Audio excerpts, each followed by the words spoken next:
Welcome back everyone to Nioh. In the last episode, William, aided by his guardian spirit Saoirse, attempted a daring escape from his cell in the Tower of London. Moments away from freedom, they were confronted by Derek and Edward Kelley, who used the power of Amrita to transform the Executioner into a monstrous demon. William and Saoirse managed to defeat the Executioner, but Kelley, with his own spirit, kidnapped Saoirse and fled to Japan in search of more Amrita. After barely escaping the tower, William boards a Dutch fleet and travels to Japan in pursuit of Kelley and reunite with Saoirse.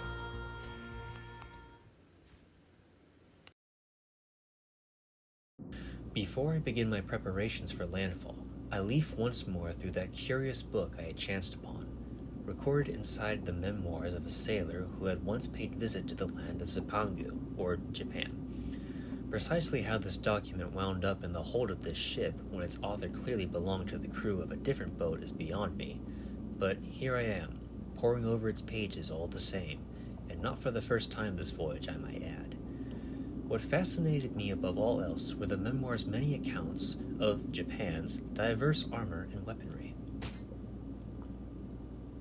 Okay, and this is where we choose our weapon, or our starting weapon, at the beginning of the game. We have our choice of the single sword, dual swords, spear, the axe, the kusarigama, which is really fun to play, the odachi, also a fun one to play, and the tonfa, another fun weapon to play with. They're all kind of fun to play with in their own ways.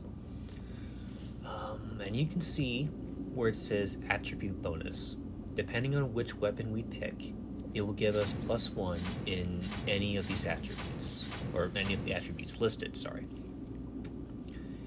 And I will tell you guys what each of the stats do when we get into the game.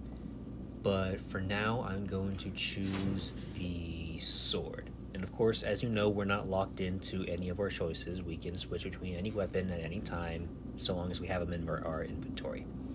So, there we go.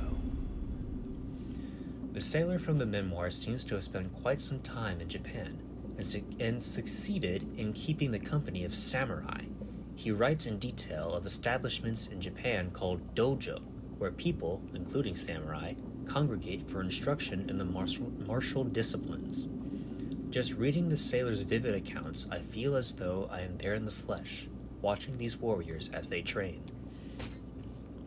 The samurai is master of many armaments, and trains for combat in every imaginable scenario. If I were to use another weapon, which one would I choose? We get to choose our second weapon. And of course you can see we can't choose the sword again, so we'll have to make a different choice here. For beginners, I would recommend doing the dual swords or the spear. The other weapons take a little bit of getting used to, and as much as I'd like to start out with them, or one of the other weapons, I want to do the dual swords. Well, okay, your second weapon doesn't quite matter as much as your first, because when you first land in Japan, you're going to get your first weapon first, and then your second weapon a little later on, so at this point, really, you're just choosing which skill you would like to get another point in. And I am going to put a point into skill, because I think that is important for what I'm trying to do in this game. The memoir also asserts that the samurai are knowledgeable in the martial arts. First, they know which fighting stance to use in each situation, high, mid, or low. Second, after each attack, they ready themselves for their next strike by focusing their ki, or inner energy. Third, once their ki is readied, the samurai can use purification techniques to rid their surroundings of malevolence. This will all make sense later, don't worry. I know not how to explain it, but I feel as though I have some innate ability to grasp all these concepts and have experimented many times with each technique. The memoir states Japan is home to 8 million gods and other deities. Exactly how this figure was derived I can only imagine, but as I cast my gaze onto the shore, I am struck by the sensation that some mystical power has been keeping watch over me. It is an energy that reminds me of Saorsha. I pull out the memoir once more and survey each page until I arrive at the guardian spirit that best matches the force I am sensing. Here, we choose our starting guardian spirit. We have Kato, the wolf, a guardian spirit of the fire element, strengthens the attack power of those in its protection. Isonade, the shark, a guardian spirit of water, and amplifies the ability of those in its protection to sense enemies. And Daiba Washi, the hawk, spirit of wind element, increases the evasive ability of those in its protection. And you can see Kato gives strength, Isonade gives spirit, and Daiba Washi gives skill. They're all pretty good in their own way. But I want to do Isonade for that extra spirit point. Okay, so here we see our summary.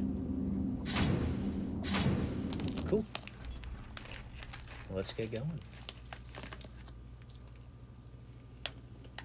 The dinghies have been ready for us to make landfall. For all I have read on this country, nothing can truly prepare me for what now lies ahead. I put the memoir down and leave my cabin. Here we are. Kuroshima is a tiny island off the coast of Usuki in Kyushu's Bungo province. There is little in the way of usable land, with coastline rapidly giving way to cliffs and mountains. Clinging to its edge is the smallest of fishing villages. Its residents eke out subsistence farming on plots carved out from the hills. Their frugal lives stand in stark contrast to the village elder, whose opulent mansion, perched atop the island's tallest peak, strangely oversized for the small island which it overlooks. I'm sorry if you can hear me eating something. I'm having a snack while I'm recording this.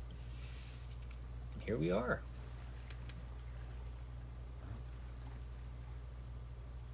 And this is the first thing we are welcomed with. A corpse. Not the warmest welcome, but it's the one we got. Alright. April 1600, Usuki. Here we are. And there's our ship, all beaten up. Goodness. Alright, let's go grab our sword from this guy.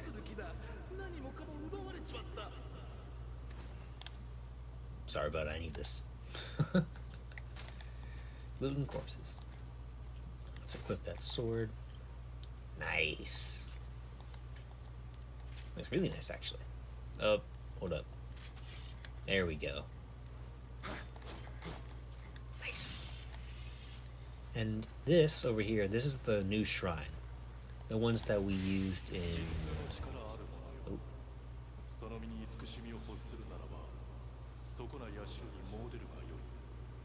Yeah, basically what he said. These are our checkpoints, just like the ones in England, except we can do a lot more here. For example, we can level up.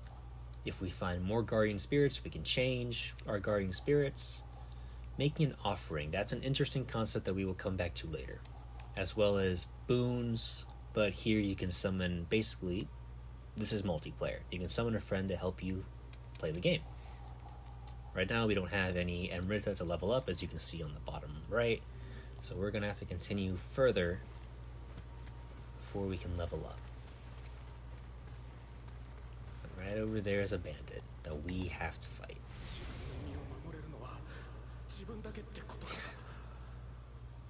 It's teaching us stuff that we already know. Alright, let's fight. Oh, nice guard.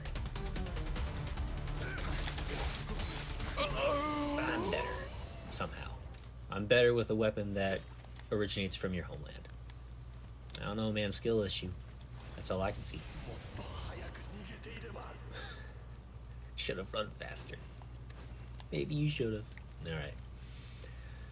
Oh, by the way, well, let me equip the armor we've got here. foot soldier Suneate. I hope I'm saying that correctly. Ooh, pardon. There we are, foot soldier armor. That's not bad, actually. It looks nice. Alright, now we have to go this way, but like I said in the last episode, that I am an explorer, and there's more in this direction. Not a whole lot, but I think it's important to go over here and get what we can. Okay, there's not much, but still. This is a potential shortcut, but we have to get up there first before we can knock the ladder down, obviously.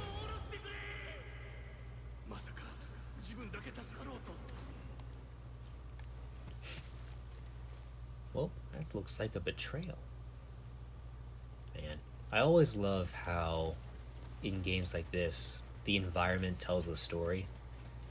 Like, the memories you hear from collecting the stuff from those guys, you can piece together a story that happened before you even got here, and I enjoy that. That's really nice. Ooh. Okay, another important thing that I want to teach y'all. This is a bloody grave site. Correct? Bloody grave, just bloody grave. And here, we can actually challenge the person that died here. And we can see the items they have equipped, the way they died, and what level they are. And those red swords right there is the difficulty that it predicts for us fighting this guy. I'm pretty confident in my ability to fight him, so I'm going to go ahead and challenge him. Okay, well, it's gonna be slow, because I have... Oh, shoot! He hits hard. Well, obviously he has a heavy weapon. Ow. I really don't want to die in the first level here. That would be embarrassing. Considering my experience with this game, that'd be very embarrassing. Alright, we obtained glory, which I will go into further detail at some other point. I don't want to spend this entire episode explaining stuff because we gotta move on. But there is one person that we need to defeat. Cool.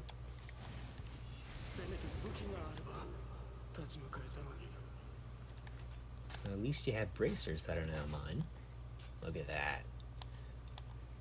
Oh, okay, one thing I do need to explain. You see the blue sword on the bottom left, how it says 2. Those are our skill points, or rather they're called samurai points.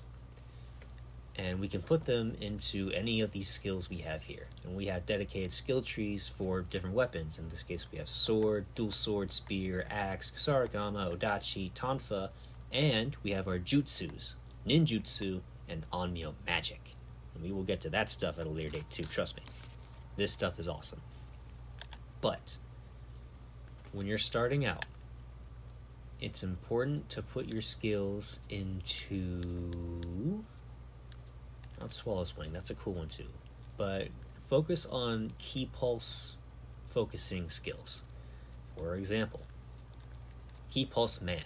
Mid stance only, activates when you recover full ki from a key pulse, raises the damage caused by your next attack.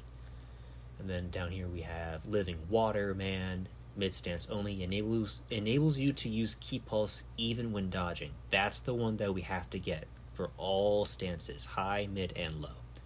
And don't worry, even though they show up like here, key pulse man shows up on dual swords, the key pulse focusing skills will transfer to all other skill trees, so you just need to focus on putting them into one skill tree, like I have here, key pulse man. If I go back to dual swords, look, I have key pulse man on this one too.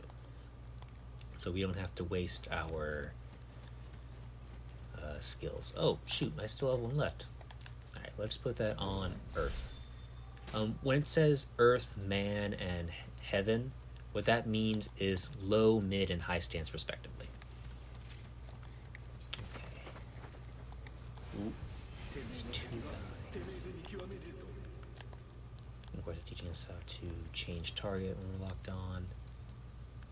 I think we can... Yeah, let's just... That. Good. There we go. Now, another cool thing you need to see. We're in low stance, and if he blocks, he's not blocking. Okay. Alright. Maybe when we find another guy. Oh, speaking of guys, that was embarrassing. Speaking of guys, that little pot right there, that is a Kurama. Little guys that you saw at the shrine. They're all over the maps, and we can guide them back. They're like little collectibles. It's also just nice to take those guys home, or bring those guys home. That didn't sound weird. Whatever. Okay. Oh, those coins down there, that's our currency that we need to pick up. And unfortunately, this house has been ransacked and that chest is empty, so this was kind of a waste of time. Let's see. There is something back here. Ooh, okay, good. We need that, and that as well. Head armor. There we go, we got a hat. I hope that's not disrespectful to just call that a hat, but, you know.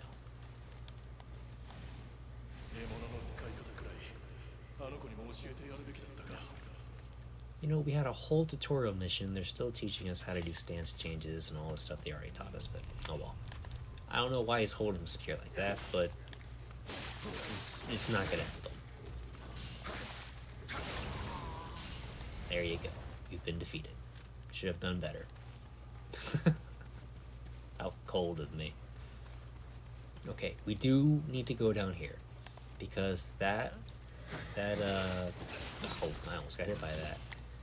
We can grab our second weapon from that corpse over there. Also a nice detail that you just saw there. When you fight an enemy, your weapon will be covered in blood. And when it is covered in blood, the sheathing animation is different. It'll throw off the blood like you see in those samurai films. Nope. And it just looks cool, and I really like that little attention to detail. Here, we got our dual swords, the ones that we chose from earlier. That's pretty cool. I like the visual of having 3 swords on a hip. Okay. So here we have a few choices. We can choose to either go this way and up that hill. That takes us up to the manor, but that's the front gate of the manor, so basically we're storming the castle through the front gate. Very bad idea. Or we can go up this path, take the sneaky way around. That's what I'm going to do. After I see whatever is in this house here. If I remember, yeah, there's a sneaky dude trying to ambush us. Let's switch to our dual sword so I can show off these weapons. Oh, there we go. You see, dual sword focuses on a lot of fast pace, consecutive attacks. A really good weapon, especially for beginners. Actually, you can see how the swords have little red on them. We can clean them or wipe them off. Not wipe them off. We can just let me just show you. Like that. Kind of cool. Kind of hard to see on the dual swords because it's a really quick animation, but ooh, foot soldier spear, which is actually better than my dual swords at the moment. As well as we have the Hiza Yoroi. I hope I'm saying that correctly as well. There we are. We are officially decked out in foot soldier armor. Pirate's not good. Okay. The spear's so much better though. Okay, I'm gonna use the spear for a little bit instead of the single sword. Just for a little bit. I wanna keep focusing on this guy first. Heh. And we can't grapple yet, so we'll have to do finisher like that in order to defeat him. Grapple's another important thing, or an important technique we can do. Dude, we already know that, though. Alright. Grab our items here.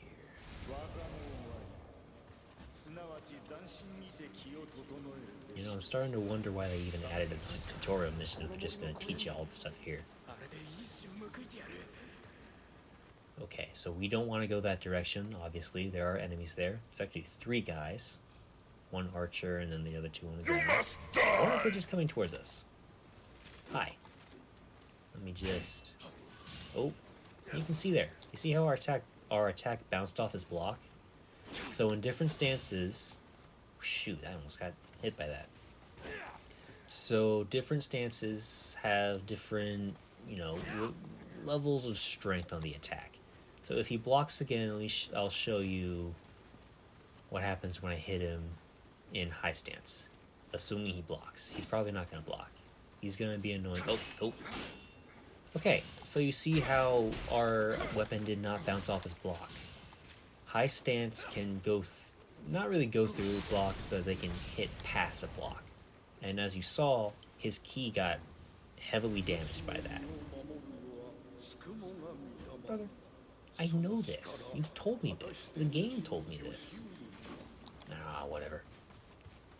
But yeah, if you want to break through someone's block, high stance is very good for that. Now, depending on the weapon, that's also important. If you are in mid stance and you're using the axe or the odachi, then your mid quick attacks, they won't bounce off the guard like the spear or the dual swords mid lights will. That made sense. That does make sense. Yeah, that made sense. Oh shit.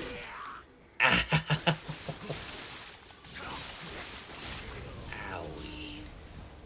I am almost out of elixirs. Alright, let's be very careful for the rest of this. Please give me something better than just stones. Bandit axe. I'm not using axes this gameplay. This gameplay? Yeah, that made sense. I'm not... Whatever. Oh, he saw me. Oh. Let's... Oh, well, you didn't come in time to save your friends, so now you're alone. Grab those before I... There you go. And this should be our bow. Yes.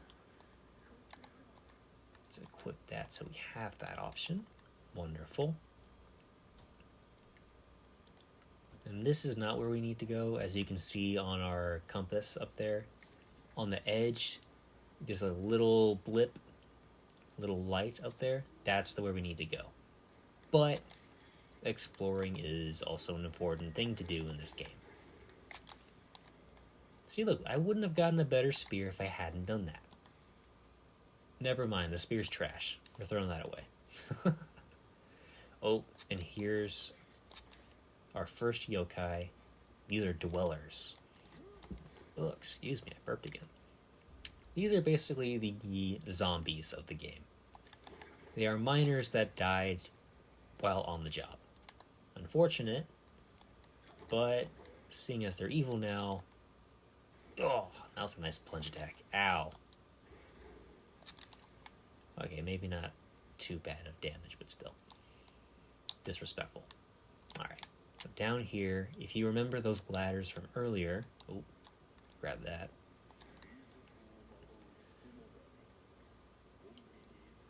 Ah, yes, down here.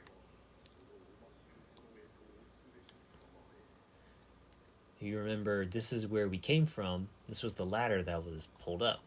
This is our shortcut from earlier.